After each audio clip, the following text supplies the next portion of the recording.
The biggest health crisis in American history. 34% of American adults, 17% of our children are considered obese. Obesity is the biggest threat to public health. In the last 30 years, obesity rates for kids have tripled. Numbers don't lie. From 1976 to 1980, the CDC examined the childhood obesity rates in 3 key age groups. Back then, the numbers weren't all that bad, 5%, 6.5%, and 5% respectively. But move the clock forward about a quarter century and look at what happens. More than 12% of the youngest children are now obese, 17% of 6 to 11-year-olds are, and among teenagers, it's even higher. Fitting a decent meal into our schedule may seem impossible. So can making room for fresh air and exercise. Such trends can spell big trouble, especially for the very young. An era of fast food and video games has spawned a new generation of overweight kids whose play and eating habits are altogether different than the youngsters of bygone days. It used to be that kids maybe had 1 soda every week or every 2 weeks, and now they're having up to 2 sodas a day.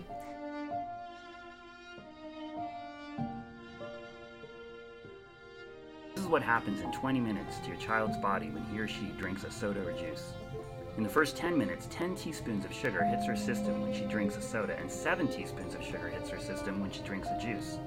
20 minutes later, her blood sugar spikes, causing an insulin burst. Her liver responds by turning the extra sugar it can't use into fat, and there's plenty of that right now. Now your child has unneeded fat in his or her body. What does this extra fat do over a lifetime? Well, your child will eventually look like this. His or her life expectancy will decrease 2 to 5 years due to obesity-related diseases such as diabetes, high blood pressure, heart conditions, and joint deterioration. Dr. Chris Matson is with the Weight Clinic at UCSF Medical Center and points out that 15% of kids today are considered overweight or obese, but it jumps to 30% among poor families who can't afford fresh produce or can't get to a large supermarket that offers it. Much of the weight problem can be explained by simple inactivity. They're not necessarily walking to school. They don't have physical education to the extent that they used to. And they're watching more television. Children don't play outside like they did when we were little. We would go outside after dinner. We didn't go in till one dad called everybody home.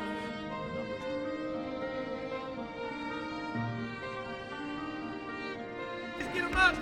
Get them up! Brendan Walsh is a familiar face at Sunnyside. He works under a YMCA program, making great strides in keeping kids fit. We have obese children in the school, and through this program we're trying to educate them on the different types of foods in the food pyramid, breaking down your fats from your carbohydrates, knowing that you can enjoy everything but just in moderation.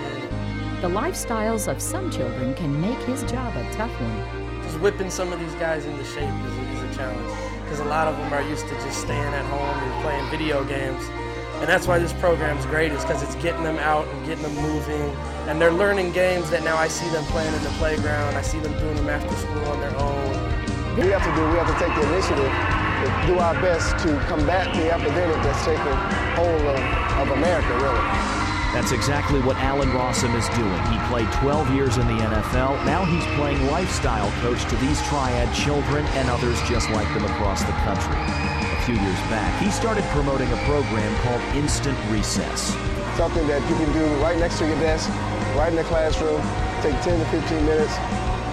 Nancy Hoover, who oversees the health and phys ed program for all of Winston-Salem Forsyth County, says a quarter of her elementary schools already use Instant Recess, and they're seeing instant results.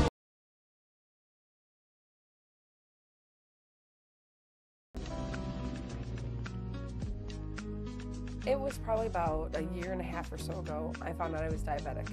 I sat down with the kids and I said, as a family, I want us to be together as long as we possibly can. And if we keep doing the way we've normally eaten and the way we normally have lived, we're not going to be able to stay together as long as I would like. And Austin just kind of was like, okay, Mom, what do we do? We had to change how we did everything. My grandma had cleared out all of the junk food in the house, from every nook and cranny. I got active and I ate healthy. Portion control is really important. My husband and I will measure everything out, putting the starch on the plate, and they know that the only thing that goes on the table is the vegetables. Once they've had their portion of meat or the bread or a potato, and they're still going, Mom, I'm so hungry. There's still a whole bowl of vegetables there. Eat them up. The biggest problem for me was having all my friends at school eating like piles of sugar and drinking tons of soda in front of my face. Once we started it, he realized how much better he felt. I was doing things better. I was doing things a lot faster. I could swim faster, I could run faster, I could just about do my homework faster. And you just watch his self-esteem just start to rise. And watching that as a parent, it was the best feeling in the world. Hopeful, yes I am hopeful for today. Take this music and use it, let it take you away. And